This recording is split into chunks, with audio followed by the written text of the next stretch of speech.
The massive Vorthok mothership drifted silently through the void between stars, its biometallic hull pulsing with a faint blue light. Inside the ship's central command chamber, thousands of alien beings worked at floating control panels that responded to their thoughts rather than touch. Commander Krelsha moved through the chamber on his 6 legs, his insect-like body covered in chitinous armor that had evolved over millions of years. His compound eyes focused on the data streaming across the holographic displays as his team analyzed radio signals from a distant yellow star. "What do we have from the Sol system?" asked Admiral Dexmar, his massive form towering over the other aliens.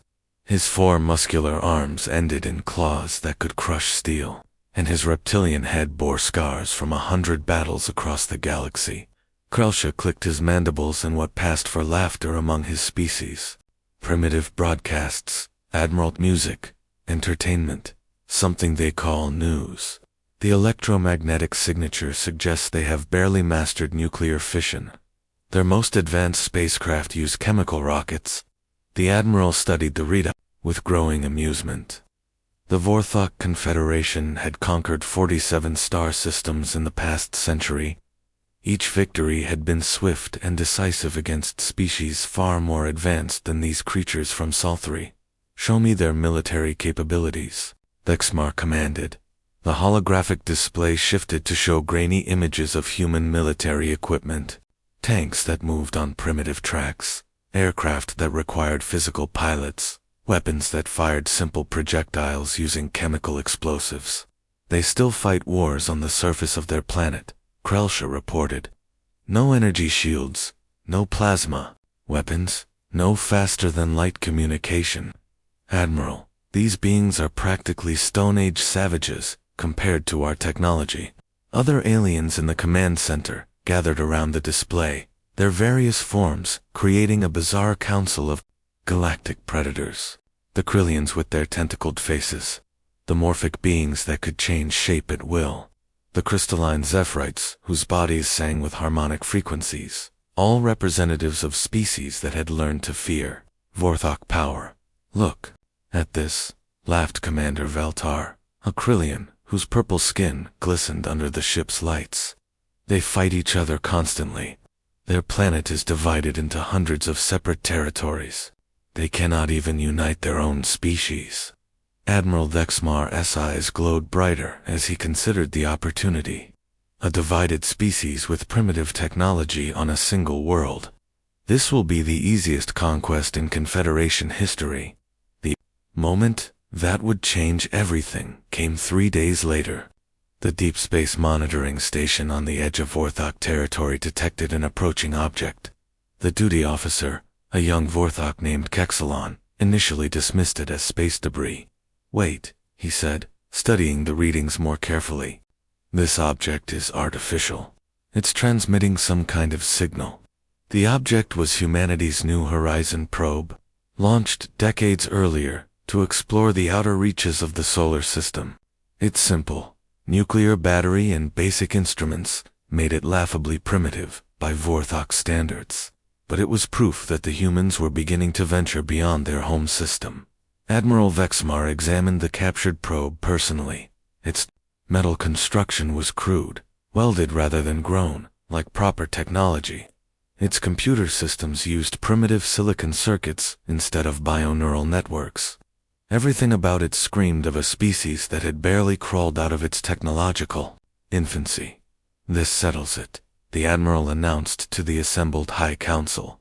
"These humans dare to send their pathetic machines into our territory. They must be taught their place in the galactic order."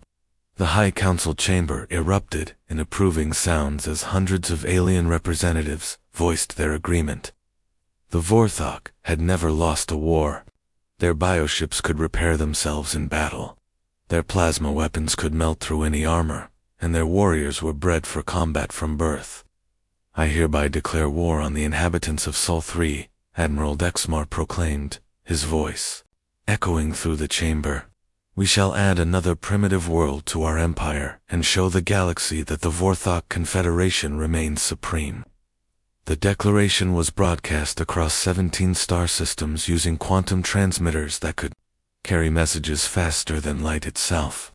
Within hours, betting pools opened on every civilized world. Gamblers wagered on how quickly the Vorthok would achieve total victory. The odds were heavily favored toward a conquest lasting no more than 3 local days. Meanwhile, on a small blue planet orbiting an average yellow star, Dr. Kim Dae-ho was working late in his laboratory at the Arecibo Observatory. The Korean scientist had spent years developing translation algorithms for the theoretical possibility of alien contact. He never expected to use them. When the alien transmission reached Earth, his computers began automatically analyzing the signal patterns. The universal translator he had created as an academic exercise started parsing the message, breaking down the alien language into recognizable concepts. As the words appeared on his screen, Dr. Kim felt his blood turn to ice water. The message was clear and terrifying in its casual arrogance.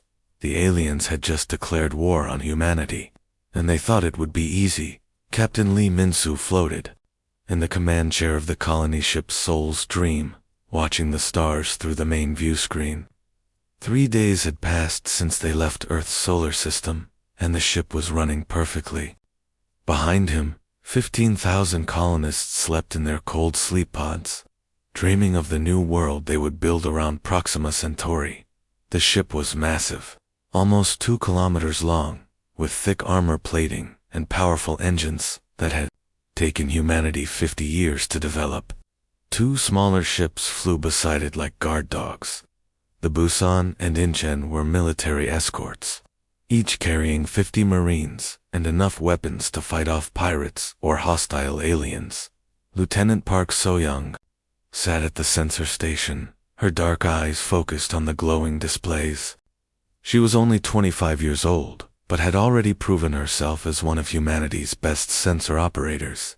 Her job was to watch for dangers in the empty space between stars.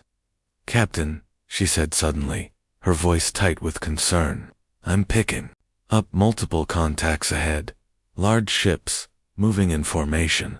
Lee Min-soo felt his stomach drop. No human ships were supposed to be in this area of space. "Can you identify them?" "Negative, sir.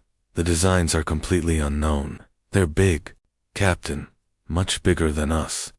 On the view screen, shapes began to appear as the ships grew closer.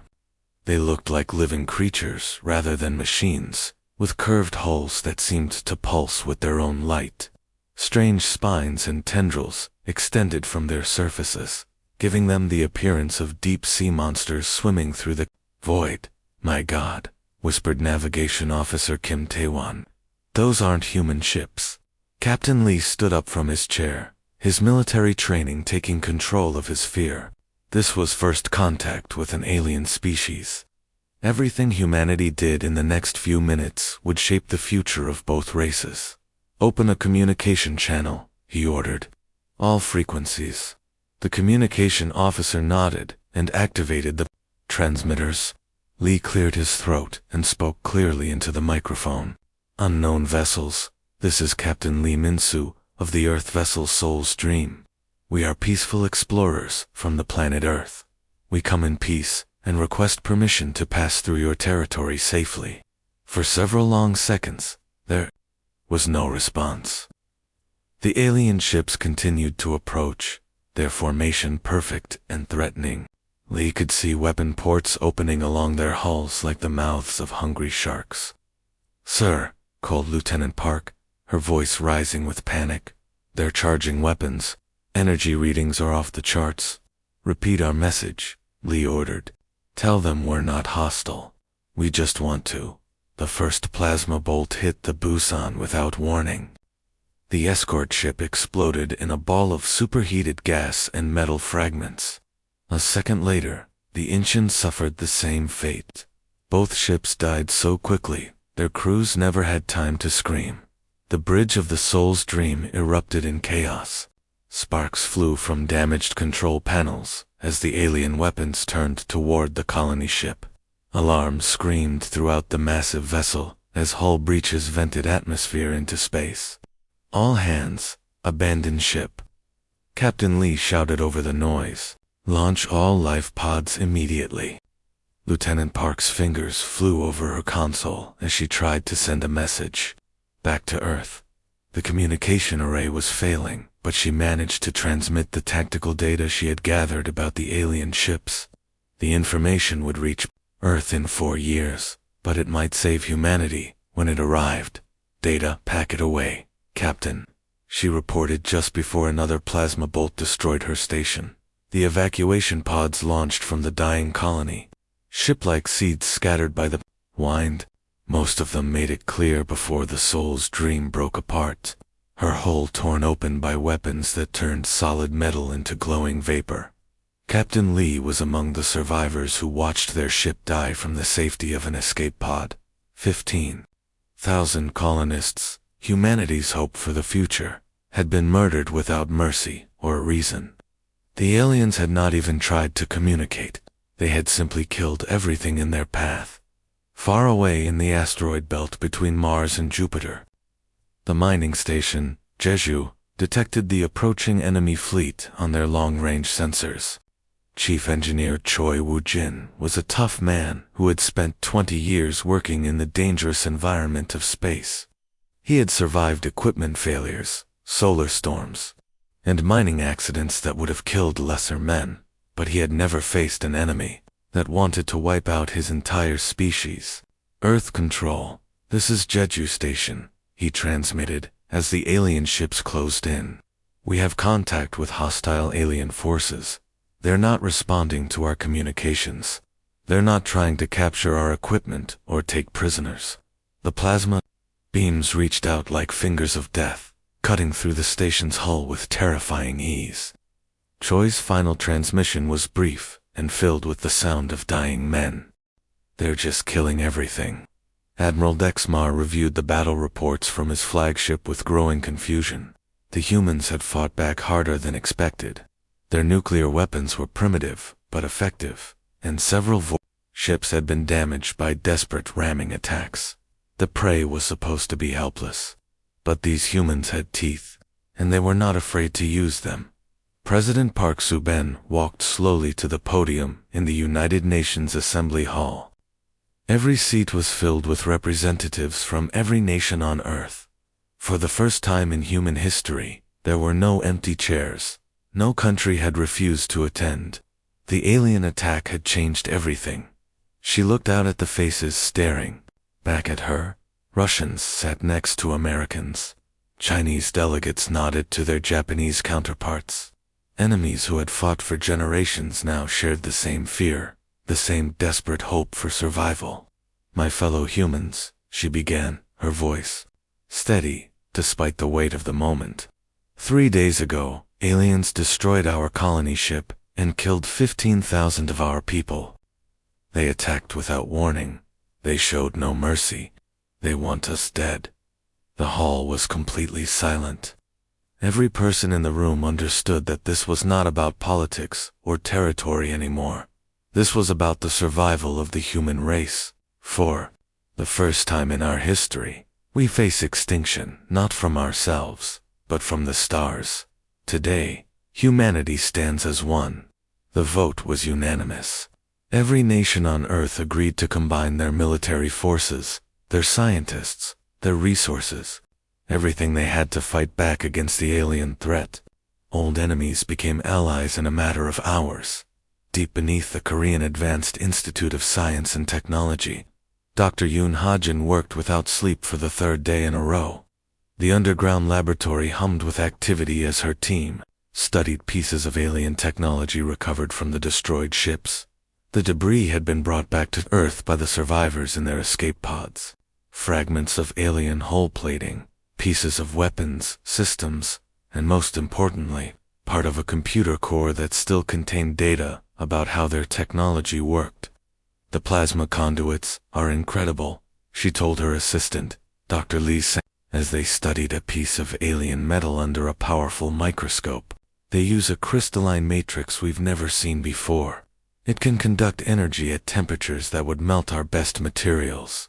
Dr. Lee nodded, making notes on his tablet. But look at this targeting system data. It's very advanced, but it follows predictable patterns. They aim where they think their target will be, not where it might be. Dr. Yoon smiled for the first time in days. They fight like computers. Everything is calculated and planned. But humans don't fight like that. We use chaos. We do things that don't make sense, and that confuses them. In the war room beneath the Pentagon, Admiral Kim Jong-soo studied video recordings of every major battle in human history. His staff watched as he compared the alien attack patterns to famous military campaigns. "Look at how they move," he said, pointing at the tactical displays showing the alien fleet movements. Perfect formations. Every ship in exactly the right position. They fight like chess masters, thinking several moves ahead. Colonel Park Min-jun, his chief of staff, frowned at the display. "That's very effective, sir. How do we beat an enemy that can predict our moves?" Admiral Kim smiled grimly and switched the display to show footage from the Vietnam War, the Iraq War, and other conflicts where smaller forces had defeated larger, better-equipped enemies. "We don't play chess," he said. "We flip over the board and start a knife fight." They've never fought an enemy that uses desperation as a weapon. They've never faced a species that would rather die fighting than live as slaves.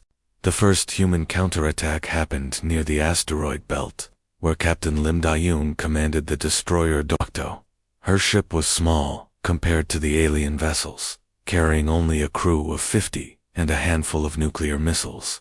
When the Warthog supply convoy appeared on her sensors, Captain Lim knew she had only one chance to hurt the enemy. The alien ships were larger, faster, and better armed. In a fair fight, they would destroy her ship in seconds. But Captain Lim had no intention of fighting fair. "Hide us behind that asteroid," she ordered her navigation officer. "Cut all power except life support. Make them think we're just space junk." The alien convoy passed close to the asteroid, their sensors focused on watching for human military ships. They never suspected that the small piece of metal drifting nearby was actually a warship waiting to strike. "Now," Captain Lim shouted. The Dokdo powered up its engines and weapons in the same instant. Every nuclear missile on the ship launched at once, targeted at the largest alien vessel. Then Captain Lim gave the order that would make her a legend in human military history. "Full speed ahead. Ram the flagship." The destroyer accelerated toward the alien command ship like a bullet fired from a gun. The aliens, caught completely by surprise, tried to turn their weapons toward this unexpected threat. But it was too late. The Dokdo struck the alien flagship and exploded, taking both ships with it in a ball of nuclear fire. The other alien vessels in the convoy, damaged by the missile barrage and shocked by the suicidal attack, retreated in confusion. Back on the Vorthok homeworld, Commander Krelsha read the battle reports with growing horror. The humans had shown no interest in capturing ships or taking prisoners. They had simply attacked with a fury that made no tactical sense. "They rammed our flagship," he reported to Admiral Dexmar. "Their captain destroyed her own ship just to hurt us." "What kind of species does that?" The Admiral's forearms trembled as he began to understand the magnitude of their mistake. They had not declared war on a primitive species. They had awakened something terrible. The asteroid belt between Mars and Jupiter had become a hive of human activity. What had once been quiet mining operations now buzzed with the sound of construction crews working around the clock. Every piece of floating rock big enough to hold equipment had been turned into a weapons factory. Kim Hyenwoo watched from the observation deck of Mining Platform 7 as another warship took shape in the Zero Gravity Construction Bay. The vessel looked nothing like the peaceful exploration ships humanity had built before the war. This ship had thick armor, powerful engines, and weapon ports that could hold enough firepower to crack a moon. "How many ships have we finished this week?" he asked his supervisor, Park Dongmin. 37, Park replied, checking his tablet. "The Korean shipbuilding companies are working faster than they ever did building cargo ships. When people are fighting for their lives, they work miracles. The ships being built were not designed for exploration or trade. They had only one purpose: hunting down and killing alien vessels. Every human who worked on them understood that their species' survival depended on how quickly they could turn raw metal into instruments of war. Captain Song Minho floated in the command chair of his ship, the Soul Tiger. His hunter-killer group consisted of 6 vessels that had been tracking Vorthok raiders across 4 different star systems for 3 months. They moved like a pack of wolves, following their prey through the darkness between stars. His ships were painted black to blend with the void of space. Their engines ran silent, their weapons were kept powered down, and their crews spoke in whispers. They had learned to hunt aliens the same way humans had once hunted dangerous animals on Earth. Lieutenant Bei Yujin sat at the sensor station, her eyes fixed on the readings that showed alien ship movements. She had been tracking this particular Vorthok patrol for 2 weeks, learning their patterns and habits. "Contact, Captain," she whispered. "Vorthok patrol group, bearing 27 Mark IV, 3 ships, following their standard search pattern." "Captain?" Song studied the tactical display that showed the alien vessels moving in perfect formation. Even after months of fighting humans, the Vorthok still flew like they were on parade. They followed rules and procedures that made them predictable. "They still don't understand?" Song said quietly to his crew. "They think this is a war about territory or resources. They don't realize we're trying to kill them all." The human ships moved through space like shadows, using the radiation from a nearby gas giant to hide their heat signatures. They approached from 3 different directions, coordinating their attack through tight beam communications that the aliens could not detect. When they struck, it was with the precision of a surgical blade. Every human ship fired at exactly the same moment, their weapons targeted at critical systems on the alien vessels. The Vorthok patrol died before they could send a distress signal, but the real turning point in the war came when the Vorthok commanders made a terrible mistake. They decided to target human civilians, believing that killing innocent people would break human morale and force Earth to surrender. The research station orbiting Europa was humanity's most advanced scientific facility. 12,000 scientists and their families lived there, working on projects that would help humanity explore the galaxy in peace. The station had no weapons, no military value, and no strategic importance. The Vorthok destroyed it anyway. Dr. Onsora was in her laboratory studying samples from Europa's ice when the alien ships appeared. She had just enough time to send a final message to her husband before the plasma beams tore through the station's hull. "Tell our daughter I love her," was all she managed to say. Colonel Jaewok received the news while commanding a forward base near Alpha Centauri. He was a professional soldier who had fought in many battles, but nothing had prepared him for the pain of losing his wife and knowing that thousands of other families had suffered the same loss. He walked to the communication center and sent a message to every human military unit in the galaxy. The message was only 8 words long, but it would change the nature of the war forever. No prisoners, no mercy, no exceptions. What happened next would be remembered as the darkest chapter.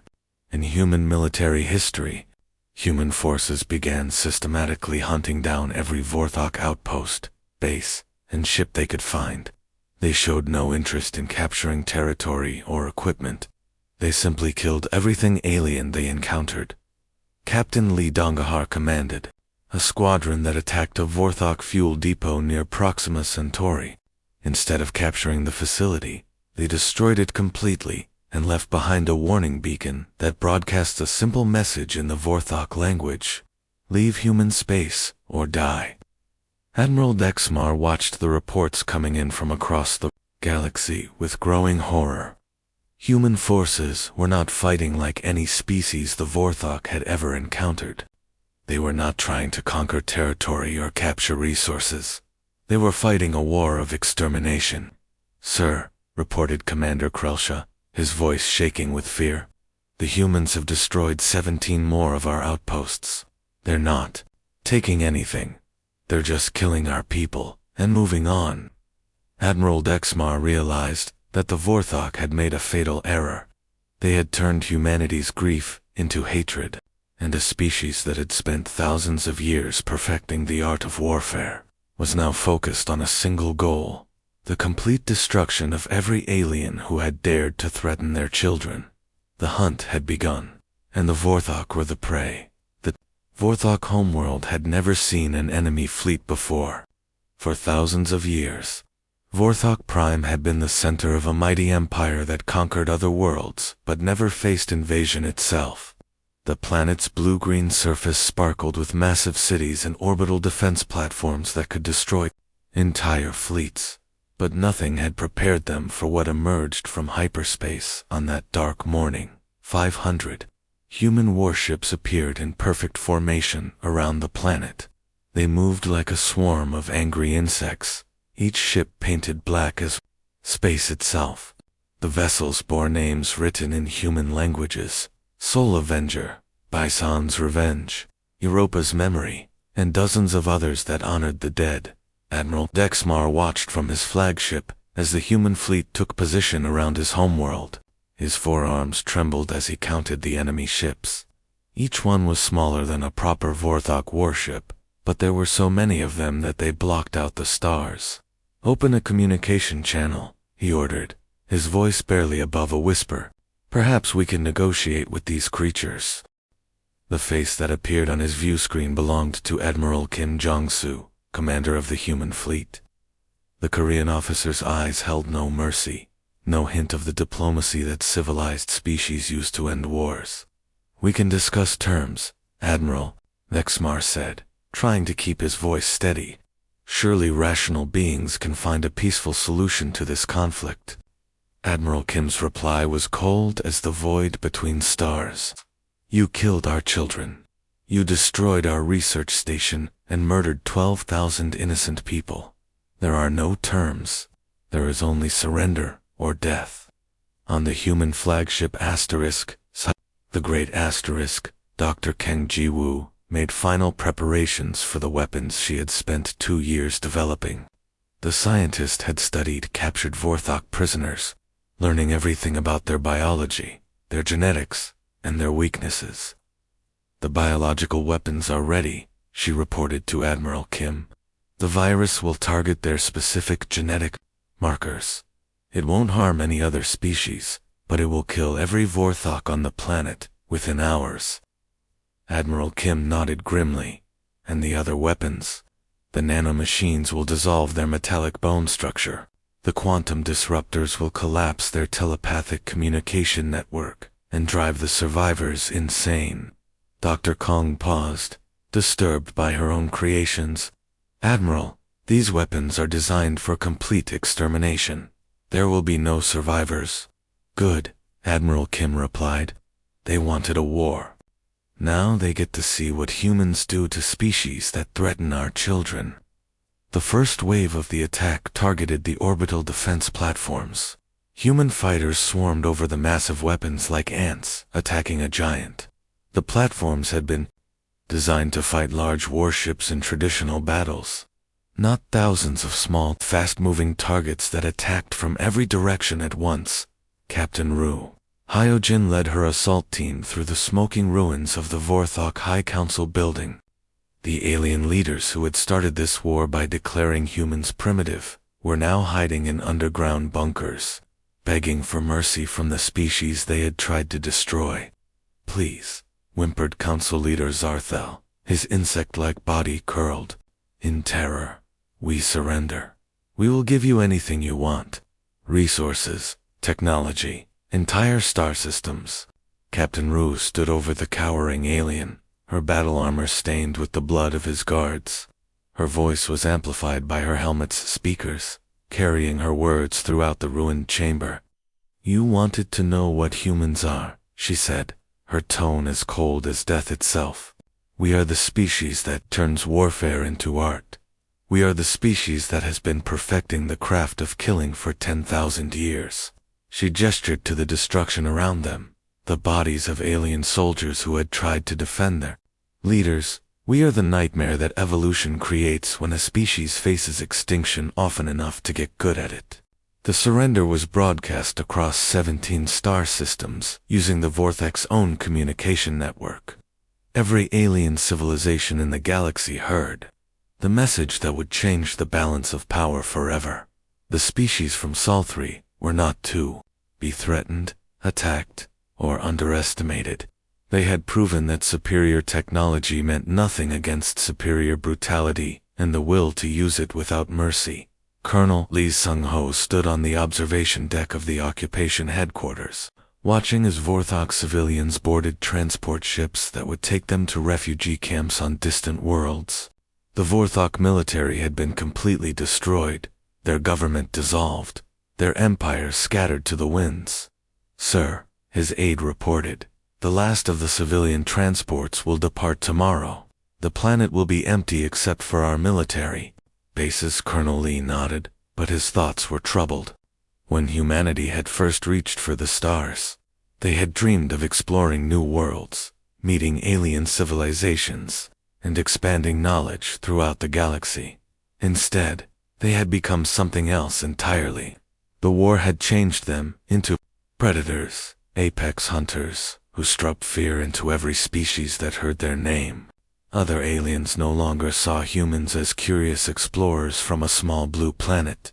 Now they saw humanity as the darkness between the stars, waiting patiently for the next species foolish enough to threaten Earth's children. And in that darkness, 500 warships proved that some mistakes could never be forgiven. The galaxy had learned to fear the humans, and that fear would keep the peace for generations to come.